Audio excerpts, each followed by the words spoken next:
Hello everyone and welcome to BHC Studios. Today we will be doing a unboxing and first look at this 7Artisan Vision Series cinema lens. This is the 25mm T1.05. I keep on saying F, but of course this is a cinema lens, so it is in T-stops, not in F-stops, but basically comparable. You could do the research of the difference between T-stops and F-stops, but this is more accurate, especially in the cinema world. You want the exposure to match up exactly when you go from lens to lens, and this is part of their Vision series. So for the Fujifilm X mount, there is a 25, 35, and a 50mm version of this lens, and we will do the unboxing, we'll take a look at it, and I will be testing this over time because I really want to see the difference between a cinema lens from 7Artisan or any brand, but specifically 7Artisan in this Vision series, and comparing it with like regular optical glass and see if there is kind of a difference. But we'll look at it, we'll see an immediate physical difference, but let's do the unboxing now. Alright, so first thing, this is $549 US, which for a cinema lens, it is still quite inexpensive. But for 7Artisan, this is kind of considered premium, so you can see the packaging is really nice as well. It has like black and red, and so those are very iconic photographic branding colors for something that is really nice. And here is their little manual that you get here, and we'll just move that off to the side. And here is the lens here. Now you get these little pins or something. We'll open these up a little bit later and sort of see what they're meant for. I did ask 7Artisan and they explained it, but I was still kind of confused. But you get these little pins here, so we'll leave that over. I'll leave that in there, and let's just. Oh, my watch is here, 10-11-9 and G-Shock titanium, and so here we go. This is the lens. Wow, this is one hefty lens, and look at that there. This is the 25mm T1.05, and so let's move some of these things out of the way here. Alright, so this is the lens here. Now just for comparison, now I don't have a 7Artisan 25mm lens, but I do have a Per Gear 25mm. This is an f1.8 and this is a T1.05, but even still, there's quite, oh, let's just take the lens cap here. Nice metal lens cap over here.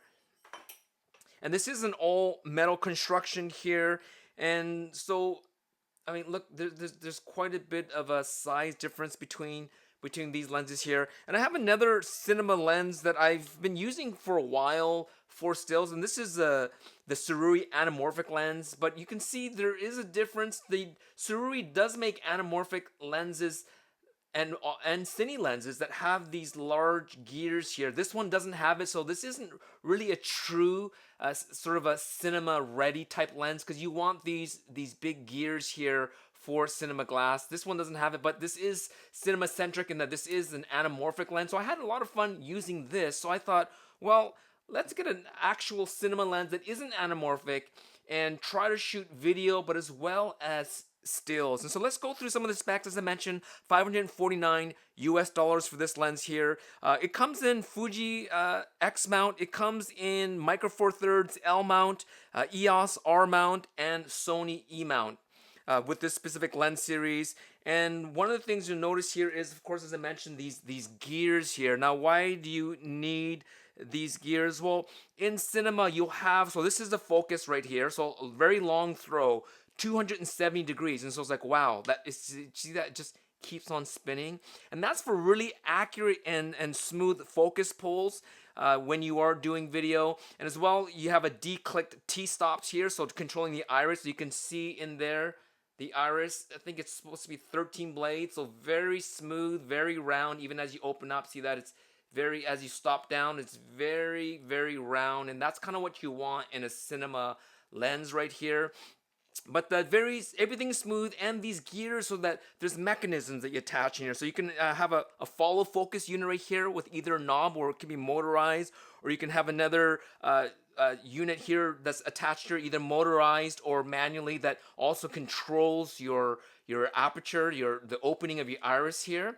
And the reason why you have a series of cinema glass, so 25, 35, 50, is that the positioning of these gears are going to match up across all three lenses. And so if you swap this lens out and put in a 50, well, you don't need to adjust the gears, the positioning of the gears. They're going to line up perfectly. So even if you look at the size of this is an 82 mil filter thread. And you're thinking, well, the lens is only like this. Why is it so big? It's so that it'll match all the other lenses, as well as the 82 millimeter is probably a pretty common cinema diameter, and I think it's a 90 millimeter diameter, so it's supposed to conform to a lot of accessories that are common in the cinema world. I wouldn't know because I don't have cinema lens attachments or rigging or anything like that, but I showed you those pins.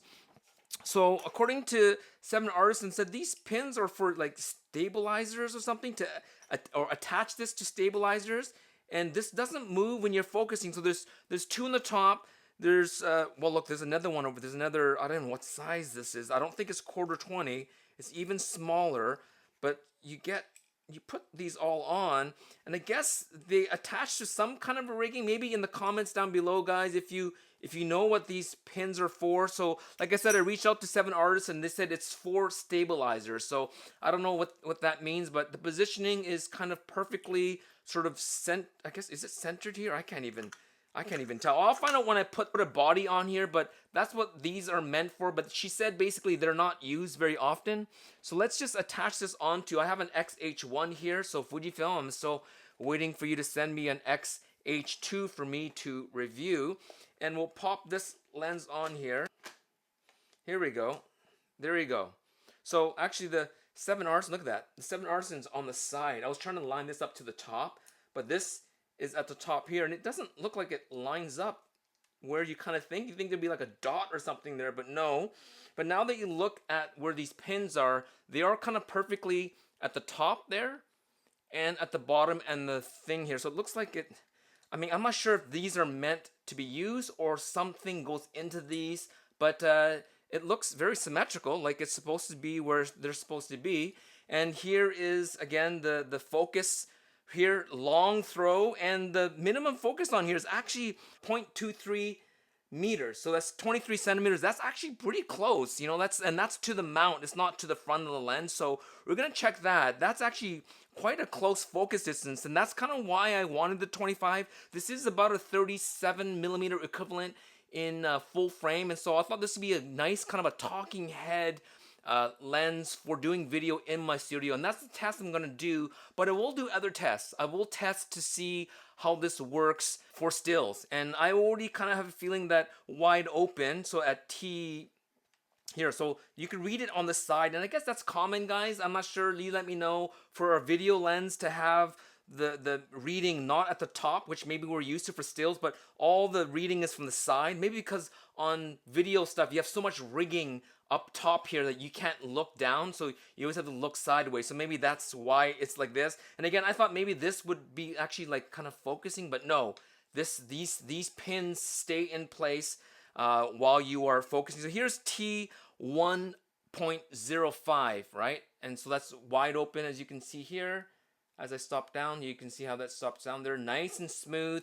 But this focus throw is so long. Look at that. Look how long that focus throw is. And it keeps on going. And of course, again, I'm keep on looking at the top, but you're supposed to look at the side, right? So here's infinity there. So you guys let me know, why does it go beyond infinity? I have no idea. Maybe because when you're focus pulling, you can focus pull out from infinity? I have no idea, but I'm gonna have fun playing with that. And here's, I guess, meters. So here's 5 meters, 3, 2, and you look at that, 1.5, 1.2. So here's 1 meter to infinity here. That's the throw. And then from 1 meter below, look at that. The rest of the throw is 1 meter and below. So that is very, very, I guess this is for like maybe close up, maybe product photography, or maybe a close up on a face. Look at that kind of focus pull. You can do nice and smooth. And once you have that the follow focus unit attached to here. So there's a gear here, and either you do it manually by hand like this, or it's on some kind of a motorized system. You could do nice, smooth kind of transitions. Maybe there's two people in the scene. You have someone up close, someone further away, and you can just smoothly, and you can also set it, right? So if you know that one subject is going to be at 1.5 meters away, and then the next subject is 0.4 meters away, you can just have it marked so you know exactly where those focus points are going to be. And same with your iris, right? Your aperture control. If you want a specific effect that you want to do, either you want to blur it out, or it's a matter of like what's in focus, you use this here. And again, if you have a gear, you can do it nice and smooth. And so yeah, I mean, here's the size of this again, compared to, the aperture is obviously different. This is a f1.8, this is a T1.05, but you can still see the sort of the size difference. So we will assume that, oh, look at that. I hate when stuff gets in the screen. We will assume that optically this should be better, but we shouldn't assume. This build is 11 elements in 9 groups, 13 aperture blades in here, and it's 753 grams. So this is one heavy. I mean, this lens is heavier than the body, and this is not a light body here. So let's put this on to my T4 that I'm actually using to shoot this video now, and then do a little bit of talking head. Hey guys, just for a quick test, I did actually pop on this lens onto my T4, and I am just what am I at? I'm at T5.6, and I do have it on auto ISO, but even as I open up and it's trying to adjust, I can only get to about maybe 2.8 before I'm at a fixed shutter speed of 1/60th of a second, only because I am shooting at 30 frames per second, and so that is the proper. So I mean, this is at this is all the way at f1, and it's just overexposing here, and also the focus distance is so shallow that it's just, you can see that. You can see a little bit of fringing as I go out of focus one way, it looks more purple, and out of focus the other way, it looks a little bit more green. That is normal for chromatic aberration, but let's just stop this all the way back down.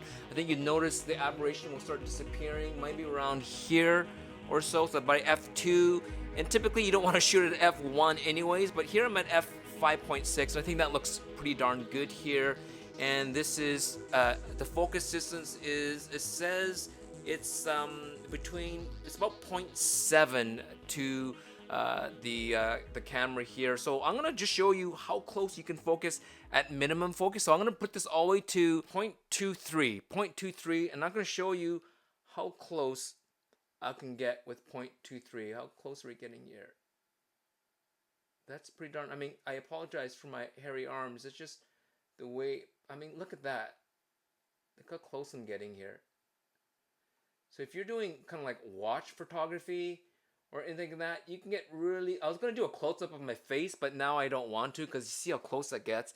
And here's my 10-11-9 German watch here. Let's just see how close I can get. Here we go. I mean, I'm pretty darn close. I'm about maybe 4 inches to the front of the lens, and so that's how close you can get with this this 0.23. So it's 23 centimeters to the sensor plane. So if you're looking at this, it's more like, yeah, I mean, it's like 8 centimeters to the front of the lens here.